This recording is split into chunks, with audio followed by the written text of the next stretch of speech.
کہ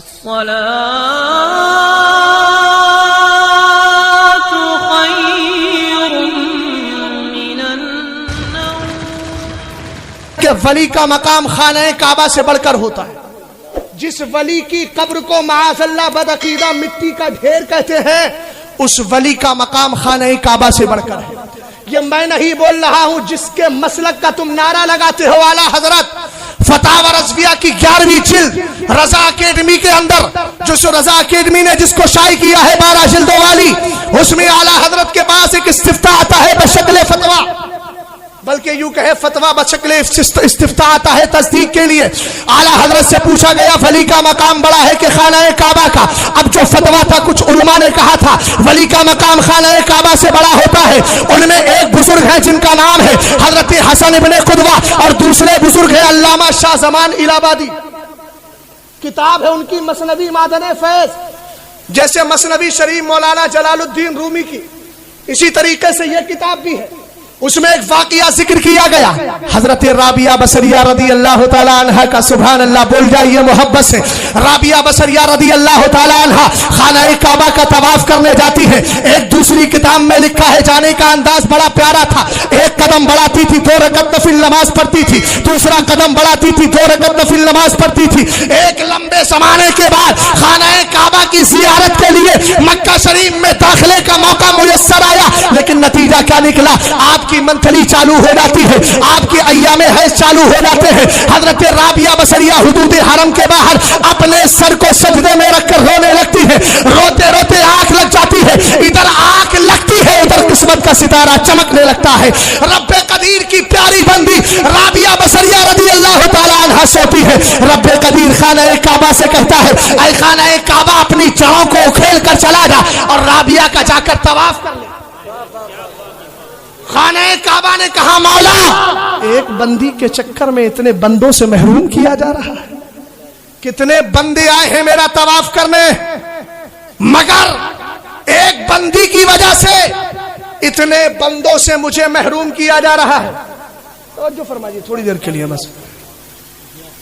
حضرت رابعہ بصریہ رضی اللہ تعالی عنہ کے لیے جب یہ حکم دیا گیا تو خانہ کعبہ سے میرے رب نے فرمایا اے خانہ کعبہ اس میں ایک راز ہے. راز کہا مولا راز کیا ہے؟ اس کو منکشف کر دے، واضح کر دے.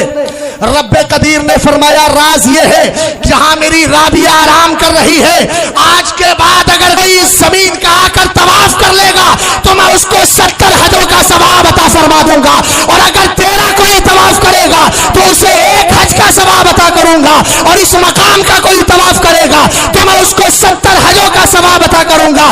ہمیں سمجھ میں آ گیا کہ خانہ کعبہ سے افضل اگر ہے تو ولی کا مقام و مرتبہ ہے. اسی لیے صاحب بحر الرائق نے ایک مسئلہ لکھا. انہوں نے لکھا کہ اگر عین کعبہ، دیوار کعبہ، بلڈنگ، اس کی عمارت اگر اکھڑ کر کہیں چلی جائے اور اگر کوئی طواف کرنے کے لیے جائے اور خانہ کعبہ کی دیواریں نہ ہو تو فرمایا اس کی زمین کا طواف کر لے، اس کا طواف پورا ہو جائے گا. تو صاحب بحر الرائق کا نظریہ بھی یہی کہ اللہ تعالیٰ اپنے ولیوں کے لیے خانہ کعبہ کو اکھیل کر جانے کا حکم دیتا ہے، اور اس نظریے کی تصدیق کے لیے میرا امام کہتا ہے سارے اقطاب جہاں کرتے ہیں کعبے کا طواف، کعبہ کرتا ہے طواف در بالا تیرا. ربا شس اکبر ذی تمرین. اٹھائیے ذرا بریلی شریف لے چلتا ہوں. امام اہل سنت کے دیار میں ایک بزرگ ہیں قطب بریلی حضرت شادانہ ولی. ان کا دور بریلی میں قحط سالی پڑ گئی، بارش نہیں. موسم جب آتا تھا تو شادانہ ولی کا ڈنڈا اٹھتا تھا، ڈنڈا اٹھا کر کہتے تھے میری جھوپڑ پٹی پر برسنا نہیں. لوگ پریشان ہو گئے. کسی نے کہا یہ حضرت شادانہ ولی بارش نہیں ہونے دیں گے، ایسا کرو. ایک اللہ کی ولیہ رہتی ہے. یہ میں 200-400 سال پرانی بات بتا رہا ہوں، 1400 سال پرانی نہیں، یہ ابھی اس ماضی قریب ہی کی بات ہے. بریلی کی سرزمین پر ایک بندی رہتی تھی. کہا جاؤ اس کی بارگاہ میں جا کر عریضہ پیش کرو.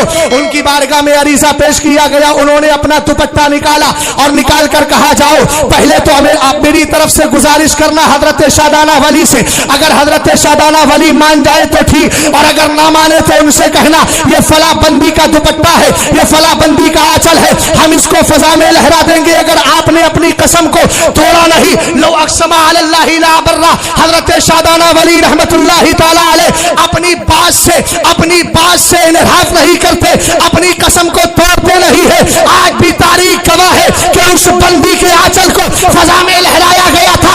آج ہماری بیٹیوں کے جسم اگر کسی جگہ چلے جائے, ان کا وجود چلا جائے تو ان مقامات کی برکتیں اڑ جاتی ہے. کل تک اسلام کی بیٹی کے آنچل اور دوپٹے کو اگر فضا میں لہرا دیا جاتا تھا تو اللہ اس کی آنچل کی عزت اور وقار کو مٹنے نہیں دیتا تھا بلکہ برقرار رکھتا تھا. نتیجہ یہ ہوتا ہے کہ جب اس آنچل کو فضا میں لہرایا جاتا ہے, جدھر وہ دوپٹہ جاتا ہے, بریلی میں بارش ہوتی ہے, سوائے شادانہ ولی کی جھوپڑ پٹی کو چھوڑ کر پوری بریلی کو سیراب کر دیا گیا تھا. یہ اللہ کے ولیوں کا مقام ہے. اگر قسم کھا لیتے ہیں تو اللہ ان کی قسموں کو پورا فرما دیا.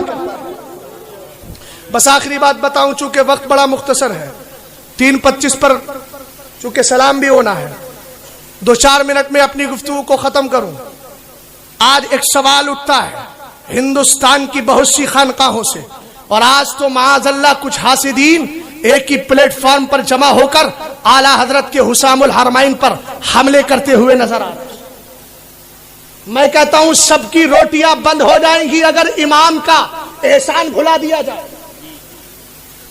جو آج اپنی خانقاہوں میں بیٹھ کر بڑے بڑے پھول اور مالائیں ڈلوا رہے ہیں, یہ کس کا احسان ہے؟ میرے اعلیٰ حضرت ہی کا تو احسان ہے. آج ان کی خانقاہوں میں ان کی روٹیاں سک رہی ہیں, یہ کسی اور کا احسان نہیں, اعلیٰ حضرت کا احسان ہے. اور اعلیٰ حضرت پر یہ کہا جاتا ہے کہ مولوی بڑے مولانا اس علاقے میں ہمارے اس یو پی کے اندر بھی, اور ہو سکتا ہے ادھر بھی کچھ پائے جاتے ہوں, یہ بیماری بہت پائی جاتی ہے کہ اعلیٰ حضرت تو مولوی تھے ولی نہیں تھے. ہم نے کہا ولی کا معیار بتا دے. اگر ولی کا معیار کرامت ہے, ولی کا معیار اگر کشف و کرامت ہے تو الحمدللہ میرے امام کے پاس وہ بھی پایا جاتا ہے. اعلیٰ حضرت بھی ولی ہے, اعلیٰ حضرت کے دادا بھی ولی ہے, اعلیٰ حضرت کے والد بھی ولی ہے. آپ دیکھو ذرا 1947 کا غدر عظیم دیکھو اور 1857 کی جنگ عظیم دیکھو, جس زمانے میں عبداللہ مدراسی, علامہ رضا علی خان, علامہ فضل حق خیر آبادی اور ان مدرسوں کا احسان بھی دیکھ لو. آج جو بچے فارغ ہو رہے ہیں مدرسے سے, آپ سمجھتے ہیں یہ مسجدوں کے امام بڑھیں گے. میں کہتا ہوں مدرسوں کا احسان اتنا بڑا ہے کہ مدرسے ہمارا خالی ایمان ہی نہیں بچاتے. اگر ملک پر کبھی آنچ آتی ہے تو 1947 میں 10,000 علماء کرام اپنی جانوں کو قربان کر کے زمانے کو یہ بتا دیتے ہیں اگر ملک پر آنچ آئے گی تب بھی ملک کو بچانے والے مدرسے کے فارغین ہوں گے. علامہ رضا علی خان رحمت اللہ تعالی علیہ, ایک انگریز لکھتا ہے اگر بریلی میں ملا رضا علی کا قبضہ نہ ہوتا تو ہم کبھی بھی بریلی کو, تو کب کا بریلی کو فتح کر لیا ہوتا. اس زمانے میں محلہ جسولی کے اندر اعلیٰ حضرت کے والد محترم اعلیٰ حضرت کے دادا رہتے تھے. لوگوں کا حال یہ تھا کہ لوگوں نے نماز پڑھنا چھوڑ دی تھی مسجد میں, کیونکہ انگریز پکڑ کر مار رہے تھے. لیکن اعلیٰ حضرت کے دادا اس زمانے میں بھی مسجد کے اندر جاتے تھے اور نماز ادا کیا کرتے تھے. ایک بار ایسا ہوا انگریز مسجد میں گھسے, پوری مسجد چھان ماری, سوچا اگر کوئی مسلمان ملے گا اس کو گرفتار کر کے لے جائیں گے. علامہ رضا علی خان نماز پڑھتے رہے, انگریزوں کو نظر نہیں آئے. جب میں نے اس واقعے کو پڑھا تو مجھے سرکار کی ہجرت کی رات یاد آ گئی کہ علامہ نقی علی خان مصطفیٰ کا غلام ہے. بریلی میں جب وہ نظر نہیں آیا, انگریزوں کو وہ نظر نہیں آتا ہے, تو ہجرت کی رات کفار قریش کو مصطفیٰ کیسے نظر آئیں گے, اور غار ثور میں کیسے نظر آئے. مصطفیٰ تو کائنات کی جان ہے, اور اعلیٰ حضرت فرماتے ہیں جان ہے جان کیا نظر آئے, کیوں عدو گرتے غار پھرتے ہیں. اعلیٰ حضرت کے دادا, یہ بھی ولایت بہت بڑا عنوان ہے, لیکن بس شارٹلی بتا رہا ہوں, مختصر انداز میں بتا رہا ہوں. اعلیٰ حضرت فرماتے ہیں, ملفوظ شریف حصہ 100 امام احمد رضا اکیڈمی سے جو چھپی ہے کتاب رسالہ رضویہ میں, اس میں لکھا ہے کہ علامہ نقی علی خاں کے لیے اعلیٰ حضرت کہتے ہیں میں نے اپنے والد کے پاس ایک سواری دیکھی، بڑی خوبصورت سواری اونچی. فرمایا ہوا یہ کہ میرے والد محترم نے میری کمر پکڑ کر مجھے بٹھایا سواری پر اور فرمایا بیٹا احمد رضا 11 درجے ہم نے پہنچا دیا ہے، اب آگے اللہ مالک. یہ 11 درجے پولیٹکس اور سیاست کے نہیں تھے. اعلیٰ حضرت فرماتے ہیں میرے خیال میں یہ بارگاہ غوثیت کے درجے تھے.